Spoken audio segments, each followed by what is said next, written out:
శ్రీ గురుభ్యో నమః. సదాశివసమారంభాం శంకరాచార్యమధ్యమాం అస్మదాచార్యపర్యంతాం వందే గురుపరంపరాం. ఇప్పుడు మీరు వింటున్న ఈ సంఘటన శ్రీ నీలంరాజు వెంకటశేషయ్య గారు రచించినటువంటి నడిచే దేవుడు అనే పుస్తకం నుండి గ్రహించబడింది. అది నా జాతకంలో క్లిష్టమైన ఘట్టం. జీవన్మరణ సమస్య, మహాప్రస్థాన సమయం, కాలదర్శనమైంది. దక్షిణాధీశుడు నా కొరకు వచ్చారు.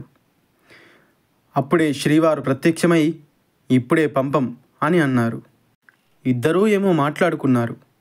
యమవాహనం గోడ దూకి వెళ్ళిపోయింది. ధర్మప్రభువు నిటలాక్షిని చూసి వెనుకడుగు వేసుకుంటూ తన దిశగా వెళ్ళిపోయారు.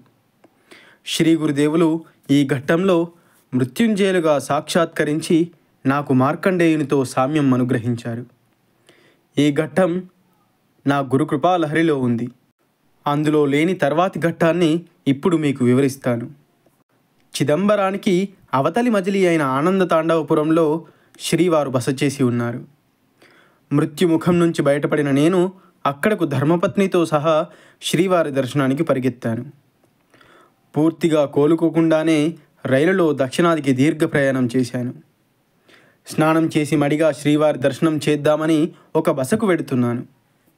శ్రీవారు స్వయంగా నాకు ఎదురు వచ్చారు. అసలే రైలు ప్రయాణం, చేతిలో బట్టలు, స్నానం లేదు అప్పటి వరకు, రాత్రి నిద్ర కూడా లేదు. ఈ స్థితిలో శ్రీవారికి ఎదుట పడడం ఎట్లా అని అనుకుంటూ ఒక ఇంట్లోకి వెళ్ళాను. నా వెంటే మహాస్వామివారు కూడా అక్కడికి చొచ్చుకొని వచ్చారు. ఇక చేసేది లేక వెనుదిరిగి స్వామివారి ముందు సాష్టాంగపడ్డాను. తర్వాత మహాస్వామివారు కోనేటికి స్నానార్థం బయలుదేరారు. నేను కూడా మహాస్వామివారి వెంట నడిచాను. అది వేసవికాలం. నా శరీరంలో రక్తం లేదు, కాళ్ళు అంటుకుపోతున్నాయి. శ్రీవారు ఏమేమో ప్రసంగం చేస్తూ చెరువుకు తీసుకొని వెళ్ళారు. మహాస్వామివారు చెరువుకు తీసుకొని వెళ్ళి అక్కడ నీటిలో దిగారు. నేను మెట్ల మీద నిలబడ్డాను. కాళ్ళు అంటుకుపోతున్నాయి. వెళ్ళిపోదామా అంటే శ్రీవారు ఏవో మాటలు ప్రారంభించారు. మహాస్వామివారు నన్ను ప్రశ్నలు అడుగుతున్నారు. ఒక కాలు ఆనించి ఇంకో కాలు పైకెత్తుతూ అతి కష్టం మీద ఆ వేడిని తట్టుకుంటూ వారికి జవాబులు చెబుతున్నాను. స్నానం అయిపోయిన తర్వాత శ్రీవారు మఠానికి దారితీశారు. నేను వారి వెంట నడుస్తున్నాను. నేను బస చేసిన ఇంటి వద్ద వారు ఆగారు. శ్రాంతోసి విశ్రమస్య స్నానాధికం కురు. చాలా అలసిపోయావు ప్రయాణం వల్ల, విశ్రమించు, స్నానాధికం చేసుకో అని అన్నారు. బ్రతుకు జీవుడా అని ఇంట్లోకి వెళ్ళి కూర్చున్నాను. అంతవరకు ఉడికిపోయిన నా పాదాలు హఠాత్తుగా పన్నీటిలో ముంచెత్తినంత చలువదనం పొందాయి. ఆ వేడి అంతా ఏమైందో హాయిగా అనిపించింది. నాకు అప్పుడు అర్థమైంది, రోగరూపంలో నేను అనుభవించవలసిన ప్రారబ్ధ శేషం క్షణం ముందు వరకు మిగిలిందన్నమాట. ఆ సంగతి శ్రీ గురుదేవులకు తెలుసు. ఆ కర్మశేషాన్ని నైదాగతాపం చేత పోగొట్టి సుఖానుభూతికి పాత్రం చేశారు. ఈ అనుభవం ద్వారా అనేక శాస్త్ర తాత్పర్యం అవగాహన చేశారు.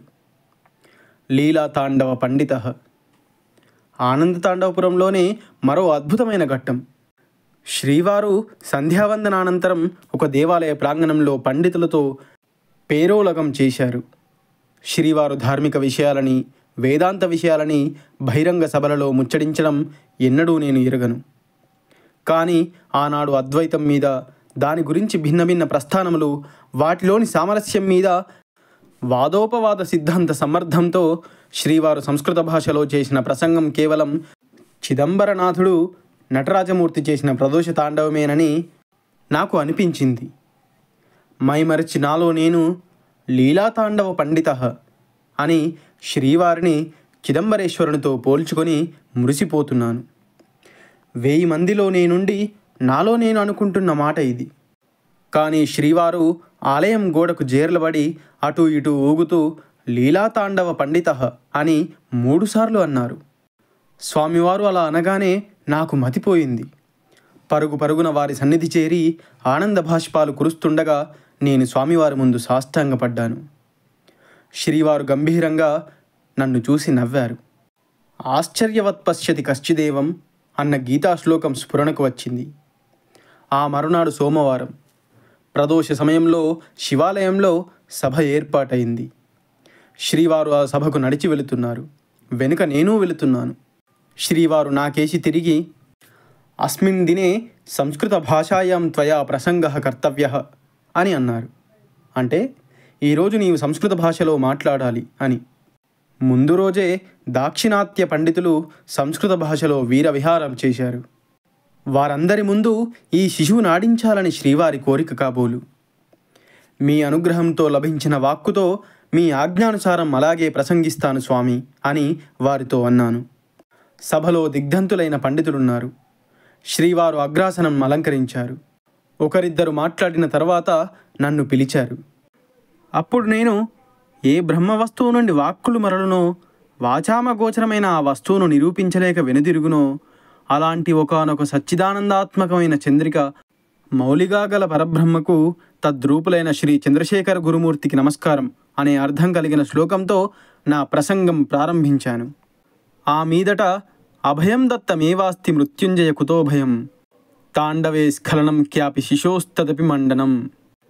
శ్రీవారు యముని తరిమినప్పుడే మృత్యుంజయులుగా ఈ శిశువుకి అభయం ఇచ్చారు. ఇప్పుడు సంస్కృత భాషలో మాట్లాడమనే ఈ గెంతులలో స్ఖలనం అంటే తప్పటడుగు పడి తీరుతుంది. ఇది శిశువు చేసే తప్పటడుగు కనుక లయానుగుణంగా ఉంటే అందమే లేదు. తప్పటడుగు పడితేనే అందం అని అన్నాను.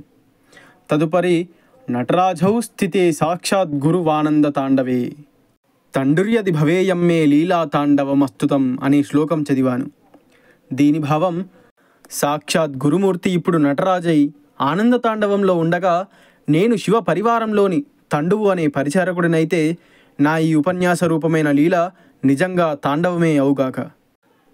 వెంటనే శ్రీవారు, సుబ్బుశాస్త్రి, శృతం వా అనేన తాండవ శబ్దస్య పరిష్కారః కృతః, తాండవ శబ్దం వ్యుత్పత్తి ఇచ్చాడు, విన్నావా అని అన్నారు. సుబ్బుశాస్త్రి గారు సర్వశాస్త్ర పారంగతులు. ఆనందంతో తల ఊపారు. ఆ పైన సుబ్బుశాస్త్రి గారు, మీరు వ్రాసి చదివిన శ్లోకంలో మీకు తెలియకుండానే ఒక అద్భుత ఘట్టం స్ఫురిస్తోంది.